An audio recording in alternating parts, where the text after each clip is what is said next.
तो hello guys, आज हम लोग जो बात करने वाले हैं, किस चीज़ की, तो पब्लिक हेल्थ की बात करने वाले हैं। तो पब्लिक हेल्थ की मैं अगर बात करूं, तो अगर मैं पब्लिक हेल्थ की बात करूंगा तो पब्लिक हेल्थ क्या होता है। सबसे पहले अगर मेरे पास क्वेश्चन आता कि पब्लिक हेल्थ क्या होता है, तो अगर मैं डिफ़ाइन करूं पब्लिक हेल्थ को, तो मैं इस तरीके से डिफ़ाइन कर सकता हूं पब्लिक हेल्थ को कि भाई it is a practice for make a community disease free. किसी भी कम्युनिटी को डिजीज़ फ्री बना देना, प्रोलॉन्गिंग लाइफ यानी कि बेसिकली किसी भी जनरल प्रैक्टिस से, यानी कि आप लोग अपने हेल्थ में इम्प्रूवमेंट करके, लाइफ स्टाइल को चेंज करके क्या कर सकते हैं, अपनी लाइफ को इंक्रीज कर सकते हैं। तो prolonging of life and promotion of disease, तो जो बेकार डिजीज़ है उनका प्रमोशन करते हैं, और प्रमोशन करके हम इस तरीके से उस डिजीज़ को रोक सकते हैं। तो बेसिकली पब्लिक हेल्थ क्या है, एक कम्युनिटी, पब्लिक मतलब सारे, और हेल्थ का मतलब उनका ख्याल रखना है, तो उसको डिजीज़ फ्री बनाना है। तो हम इस तरीके से कह सकते हैं किसी भी कोई भी कम्युनिटी जब फ्री हो जाता है डिजीज़ से, तो उसे पब्लिक हेल्थ कहते हैं। अच्छा, ये हम कर कब सकते हैं?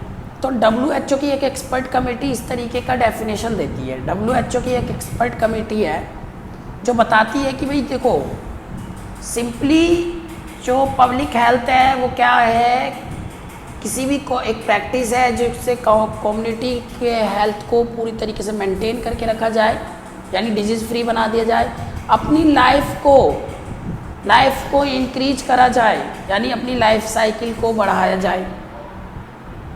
नेक्स्ट और बात कर लेते हैं, और क्या है, और है हमारे पास कि अपनी लाइफ को तो इंक्रीज करा ही जाए, प्रमोशन ऑफ द डिजीज का प्रमोशन किया जाए, ये भी WHO बोलता है।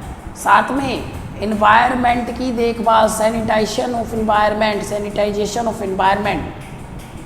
इन्वायरमेंट को pollution free, complete garbage system, sanitary system complete होना चाहिए, sewage dumping system, this all are system will in a manner, सारे के सारे मैनर में होना चाहिए, ऐसा WHO बोलता है। तो बेसिकली पब्लिक हेल्थ की डेफिनेशन मैंने बताई, और WHO क्या कहता है इसके ऊपर मैंने वो बताया। अब जो पब्लिक हेल्थ है ना, उसको मेंटेन करने के लिए हम एक अप्रोच करते हैं कि अपना टारगेट पूरा हो जाएगा। और अप्रोच कैसे करेंगे? अप्रोच करते हैं कि हम लोग किसी डिजीज को प्रिवेंट करेंगे, रोकेंगे, प्रमोशन करेंगे, लोगों तक जा के बताएंगे, हाँ भाई इसका ये मतलब है, इस डिजीज़ में ये होता है। जैसे कि अभी थोड़े दिन पहले मैं ट्रैवल कर रहा था, तो मैं दिल्ली से पटना गया था, तो वहाँ पे कुछ लोग मतलब इस तरीके से मुँह ढक के जा रहे हैं, इस तरीके से कि ये बंदा बाहर से आया है ना। तो अब मैं आपको एक बात बता दूँ, तो कोरोना वायरस से बचना तो बहुत अच्छी बात है, बचिए, बट आप किसी को इस तरीके से, समझ रहे हैं, आप मास्क लगा लीजिए, आप ढक लीजिए, किसी को देख के आप ऐसा नहीं कर सकते, क्योंकि हो सकता है कि किसी दूसरे बंदे से आपको कोरोना मिल जाए। तो इस तरीके की बातें होती हैं। नेक्स्ट अगर हम बात करेंगे तो देखो, ये एक अप्रोच है जिससे डिजीज़ को रोका जा सके, ठीक है, प्रिवेंट करा जा सके। इसके अलावा प्रमोशन, डिजीज़ की प्रमोशन की जाए, जागरूकता की ज़रूरत होती है ना, कि कोरोना ऐसे फैलता है भैया, इस पर लगाने से कुछ नहीं होगा, एक बंदे को देख के लगाने से कुछ नहीं होगा, सबको देख के लगाना है, चाहे वो आपके घर के हो, चाहे बाहर के हो, या फिर आप लगाइए ही मत।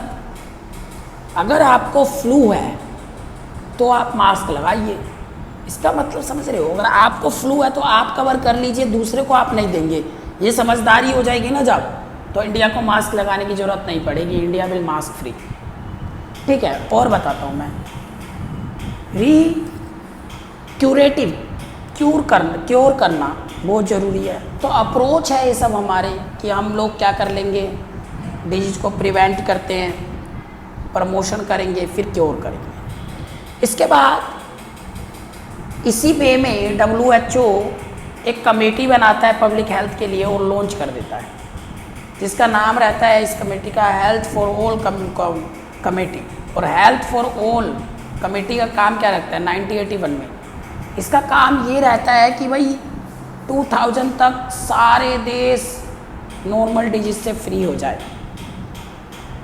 तो ऐसा करने के लिए फिर WHO अपनी डेफिनेशन चेंज करता है। WHO डिफाइन करता है पब्लिक हेल्थ को, वो डिफाइन करता है पब्लिक हेल्थ को। बेसिकली हम क्या कह सकते हैं, वो WHO पब्लिक हेल्थ को इस तरीके से डिफाइन करता है कि public health is defined as the total health including the countries, state and their cities. और ये कब होगा? जब सारे कंट्रीज़ में, सारे सिटीज़ में, सारे स्टेट्स में complete garbage system, sanitization system, pollution free environment, इस जैसी चीज़ें होंगी, इन जैसी चीज़ें होंगी। तो इन सब को देखते हुए WHO ने डेफिनेशन चेंज करा था और 2000 तक उनका टारगेट था। बट ये सब कुछ देश में पूरा हुआ ये चीज़, और कुछ देश में पूरा नहीं हो पाया। अब इसको हम लोगों ने टोटल 4 फेजेस में डिवाइड कर दिया है। ये 4 फेजेस कौन कौन से हैं?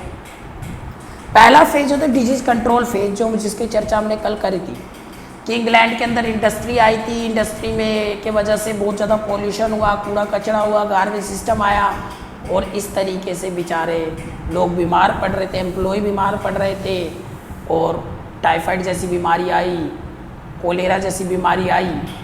फिर इन सबको सही करने के लिए हम लोगों ने कुछ चीज़ें बनाई, जैसे कि complete garbage system, sanitation, the great awakening sanitation चला था, है ना। अगर आपको पता नहीं तो पिछली वीडियो जाके देखिए, आप लोगों को पता चल जाएगा। इवोल्यूशन ऑफ क्या था? इवोल्यूशन ऑफ पब्लिक हेल्थ, उसके अंदर तो sanitization of cities, complete garbage system, dump कहाँ करना है, कूड़े कहाँ फेंकने हैं, सीवर, गटर, सब कुछ अच्छे तरीके से मैनेज करा। और उसके बाद वहाँ डिजीज़ कंट्रोल हुआ, पूरी तरीके से कंट्रोल हुआ। That's why it is known as a disease control phase. यह 1880 से लेकर 1960 तक चला था। 1920 से 1960 तक ये हेल्थ प्रमोशनल फेज चला। और इसके अकॉर्डिंग क्या था? इसके अकॉर्डिंग देखिए, पिछले फेज में हमने ये सीखा है, आप लोग अगर सही से देखा होगा तो पिछले फेज में हमने क्या सीखा?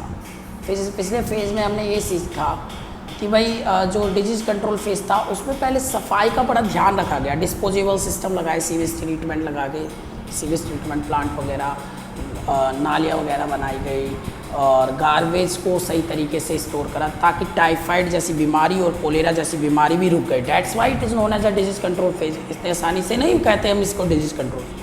इसके बाद अगला है आप लोग के पास हेल्थ प्रमोशनल फेज। लोगों को ये लगने लगा कि हमारे बच्चे हैं, हम हैं, गवर्नमेंट को भी लगने लगा, स्टेट गवर्नमेंट पे एक प्रेशर बनाने लग गए कम्युनिटी के लोग कि भाई हमारी अगर तबीयत खराब होगी तो हम कहाँ जाएंगे।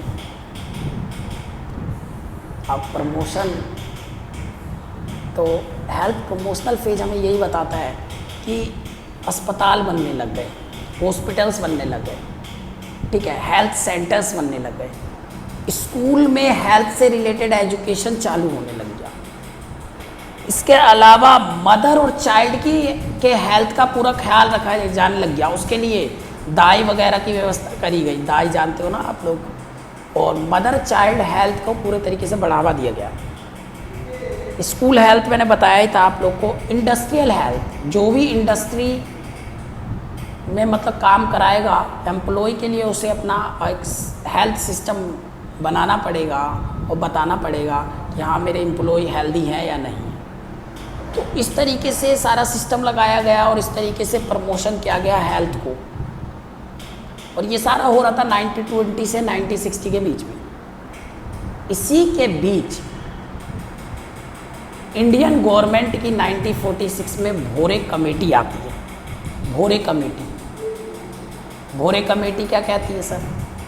तो भोरे कमेटी कहती है कि भाई डिस्पेंसरी बना दो, डिस्पेंसरी बना दो, यानी हेल्थ सेंटर को इस्टेब्लिश करने वाली इंडिया के अंदर कौन है? भोरे कमेटी।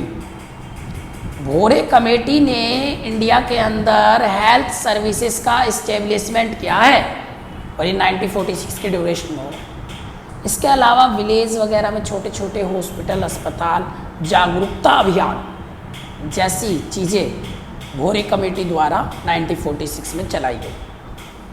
तो इस तरीके की बातें आप लोग किस में देखेंगे, तो हेल्थ प्रमोशनल फेज में देखेंगे, जो कि 1920 से 1960 में के बीच चला था। बेसिकली यहाँ पे हॉस्पिटल्स वगैरह बनाने लग गई थी। गवर्नमेंट, स्टेट गवर्नमेंट के ऊपर प्रेशर होता था कि लोग ज़्यादा बीमार होते थे।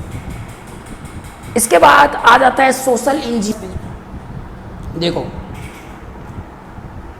सबसे पहला फेज था, उसके अंदर हमने सफाई का बहुत ध्यान रखा। टाइफाइड जैसी बीमारी होती थी और कोलेरा जैसी भी महामारी इंग्लैंड के अंदर जो फैली थी, उन्होंने सिर्फ सफाई से उसे कंट्रोल कर लिया था। सफाई के बाद सेकंड फेज आता है, जब स्टेट के गवर्नमेंट वगैरह पे क्या लगने लग गया था, प्रेशर लगने लग गया था कि भाई हॉस्पिटल बनाओ। हम कहाँ जाएंगे, हम बीमार होंगे तो कहाँ जाएंगे। स्कूल में हेल्थ प्रोग्राम चालू किए गए, एम्प्लॉयमेंट के लिए हेल्थ की व्यवस्था की गई। आज जो गवर्नमेंट जॉब वाले कार्ड लेके घूमते रहते हैं ना कि देखो भाई हमारा कार्ड है, गवर्नमेंट पैनल है हमारा, वो कुछ और नहीं है। तब से ही भोरे कमेटी ने 1946 में कहा था कि भाई गवर्नमेंट एम्प्लॉय को भी हेल्थ की ज़रूरत होती है, उनको भी कुछ बना के दे दो। तब से उनको एक गवर्नमेंट पैनल कार्ड मिलता है और प्राइवेट हॉस्पिटल में भी 150 रुपये में इलाज कराते हो। तो इस तरीके से जो थर्ड है वो है सोशल इंजीनियरिंग फेज, जो 1960 से 1980 में स्टार्ट हुई। सोशल इंजीनियरिंग फेज में क्या था, देखो बीमारी दो तरीके की होती है, एक एक्यूट डिजीज़ और एक क्रोनिक डिजीज़। एक्यूट डिजीज़ वो होती है जो छोटे टाइम के लिए आती है, जैसे सर्दी बुखार, बिल्कुल छोटे टाइम के लिए 7 दिन से 10 दिन के लिए हो, ज़्यादा से ज़्यादा 7 से 10 दिन मान लो, ऐसा 2 से 3 दिन में भी सही हो जाती है। इस टाइप के डिजीज़ को हम एक्यूट डिजीज़ बोलते हैं। क्रोनिक डिजीज़ वो डिजीज़ होती है जो लंबे टाइम तक हमारे शरीर में रहती है, जैसे कार्डियोवास्कुलर डिजीज़, हार्ट की प्रॉब्लम, जैसे बीपी, ब्लड शुगर, डायबिटीज़,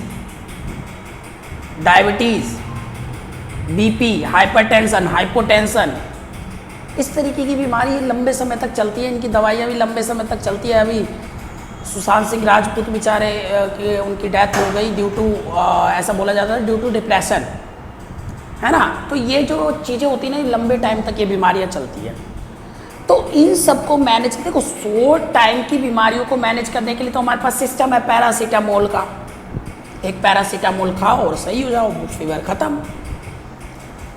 लेकिन लंबे बीमारियों को कंट्रोल करने के लिए हमारे पास क्या होना चाहिए, एक मैनेजमेंट होना चाहिए।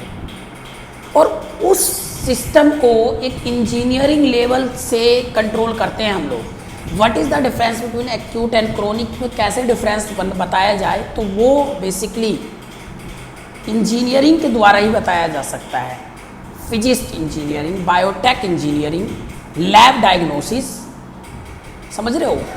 तो अब 1960 से 1980 तक हॉस्पिटल्स वगैरह में लैब का इस्टेब्लिशमेंट होने लग गया, बीमारियों को पहचानने का सिस्टम बनने लग गया कि ये बीमारी ये है, ये बीमारी ये है। एक्सरे मशीन, यार हड्डी टूट जाती कैसे पता चलता है, इंजीनियर है तभी तो पता चलता है, इंजीनियरिंग है वहाँ पे। सिटी स्कैन कैसे पता चलता है, इंजीनियरिंग है। तो इस तरीके के फेज को हम लोग बोलते हैं सोशल इंजीनियरिंग फेज, जो 1960 से 1980 चला। अब हम बात करेंगे WHO की सबसे मेन फेज का, जो 1981 में चालू हुआ और 2000 में आके ख़त्म हुआ, जिसको हम हेल्थ फॉर ऑल कहते हैं, यानी कि सबके लिए हेल्थ नेसेसरी है। तो लास्ट फेज में देखो, जो अमीर थे ना, जिनकी जान पहचान होती थी, वो तो हॉस्पिटल चले जाते थे, और जो गरीब थे बेचारे रिक्शा चलाते हैं, पटरी पे सोते हैं, वो जा नहीं पाते थे। तो गवर्नमेंट को एक आदेश दिया गया WHO के द्वारा कि भाई health is compulsory for all childrens, all humans including poor और रिच, यानी वो गरीब हो या अमीर हो, उससे मुझे मतलब नहीं है। जो हेल्थ होना चाहिए ना, हेल्थ फॉर ऑल का पर्पस जो है, सबके लिए हेल्थ होना चाहिए। तभी तो गवर्नमेंट हॉस्पिटल्स में 2 रुपए की पर्ची में भी इलाज होता है, आज 10 रुपए की पर्ची में भी इलाज होता है, फ्री में भी इलाज होता है। तो हेल्थ फॉर ऑल का पालन अगर गवर्नमेंट नहीं करेगी तो WHO की सदस्यता से ख़त्म कर दी जाएगी। और 2000 तक इस मुहिम को चलाया गया और हर देश ने इसका डाटा दिया और लगभग डाटा को मैच करके बताया गया कि सारे देश इस पे अच्छा काम कर रहे हैं। जो देश इस पर अच्छा काम नहीं करेगा उसको बाहर, चाहे वो भारत, पाकिस्तान, चाइना वाइना जो ही हो, एशिया का कोई हो, अफ्रीका का कोई हो, अमेरिका का कोई हो या कोई भी हो, anyone, they were eliminated to the membership of WHO। तो हेल्थ फॉर